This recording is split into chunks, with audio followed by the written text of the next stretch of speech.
What's going on, Merc fam? Thank you for tuning in to episode 15 of our 31 Days of Halloween challenge.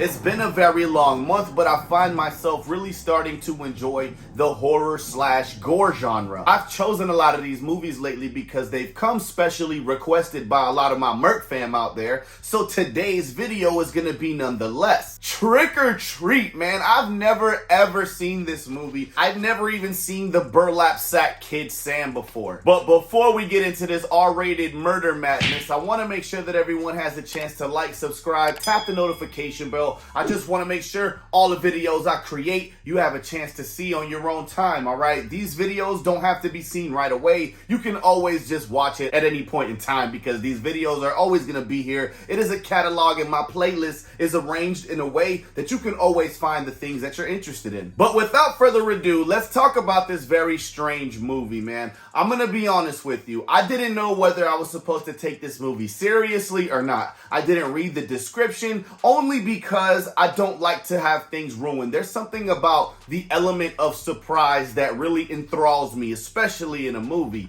So this one came especially requested from about 4 or 5 people, just being real honest, like, do Trick or Treat. And the last time that I got that comment on my YouTube review, I was like, that's it, man, I'm on it. So last night I put it on the big screen, I hooked up the speakers, and I started watching it with my 11-year-old son, thinking that it was gonna be just a gore movie. And within the first 5 minutes, man, there were boobies everywhere. I had to tell my son, okay, man, you can't just cover your eyes in this movie. You gotta get out. With that being said, this movie was not only a gore horror movie, kind of funny, it actually had a lot of sexual-driven references in it, to be completely honest. It is not something that your kids should watch, obviously. I should have read the damn description. This is one of those movies where there's a spider web of different events that really entangle into one. Normally in these type of movies, at some point in the movie, all of the characters either cross paths and they didn't realize it and we're just seeing it from everybody's perspective, or it's just things that have happened over time, or it's a bunch of crazy events that altered the lives of a bunch of different people. So the things that are tying everyone together is the fact that they're breaking Halloween traditions,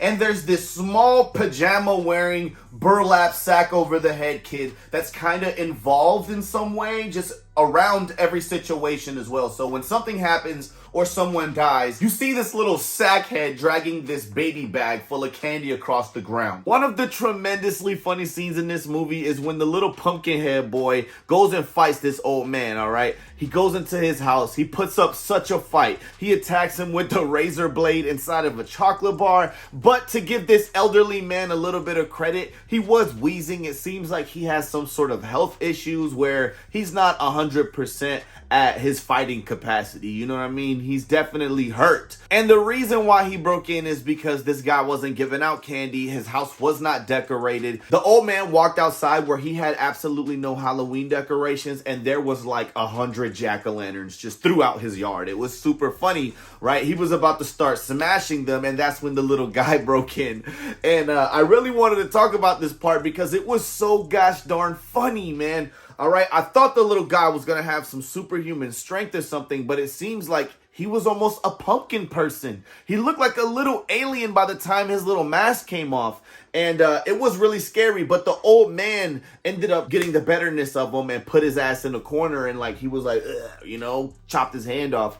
And then like his little hand comes back to life, like it from the Addams Family or the little hand guy. Bruh, it was so funny because the old man was like, you gotta be kidding me. It was so damn ridiculous. I would have beat that little pajama wearing pumpkin head freak into oblivion, man. I would have turned that damn shotgun he had around and used his head like a piñata. I would have bust them seeds out his head like candy, for real. I just had a really good time watching that scene, man. Excuse the angle. I forgot to put that in the review, but I'm doing it now as I was editing. But yo, that shit was so funny, man. Let me know if y'all thought that scene was hilarious or not. This movie came out in 2007, and I can't believe I never seen it. A lot of the actors in it are very popular people now. I'm not gonna break down every single story for you. I really would like for you guys to watch it on your own time. But one of them specifically I really enjoyed, and it really entailed this group of kids that you see throughout the movie go to the edge of this cliff where a story is told that a bus driver took these special kids to get rid of the children in some sort of freak accident type of way. And so the bus driver takes these kids to the edge of a cliff. They're all chained to the seats. Remember, I told you they're a little slow, so he's giving them candy. His plan was most likely to put the bus in drive and let them all fly over that cliff into the water. I think it was a quarry. But one of the kids realized something was wrong and that they went the wrong way, broke free, and tried to drive away. And when the bus driver tried to get to the front to stop him, they tripped him and he couldn't get to the front of the bus in time. So the kid literally drove everyone off of the cliff. So these kids end up collecting jack-o'-lanterns and taking it to this cliff to pay remembrance or honor to these kids that lost their lives. One of the kids in the group were unknowingly being tricked. They were gonna pull a prank on her. Once they lower down in this elevator to the quarry, she starts to see that everyone is attacked by these swamp-like people, and as she's running away, she trips, she breaks her glasses, she falls back and hits her head, man. She was super embarrassed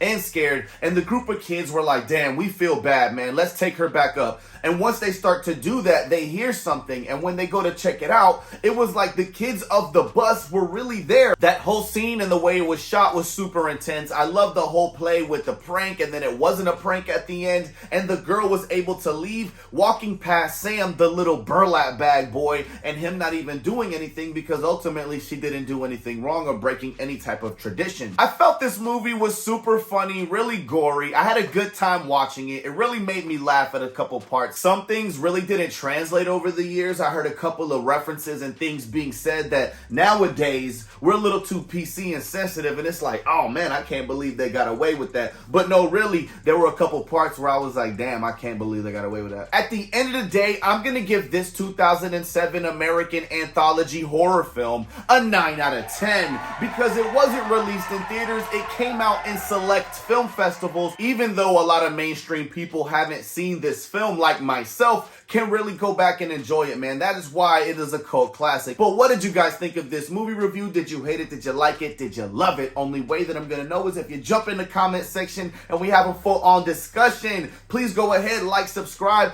drop a comment, man. Don't be afraid. Have a conversation with me, man. If you're gonna watch my videos, might as well drop a little constructive criticism. But you already know what it is, man. It's your boy Merc. It's been a pleasure. But we know that you acting with all of this heat, melt you up like you plastic. Niggas will switch up on you in a moment, like a stack of hundreds. I'm never folding. Heard they changed on me, I never noticed. Hit her and her friends, once that's a bonus. At the top, but I came from the lowest. Married to the money, yeah, I'm devoted.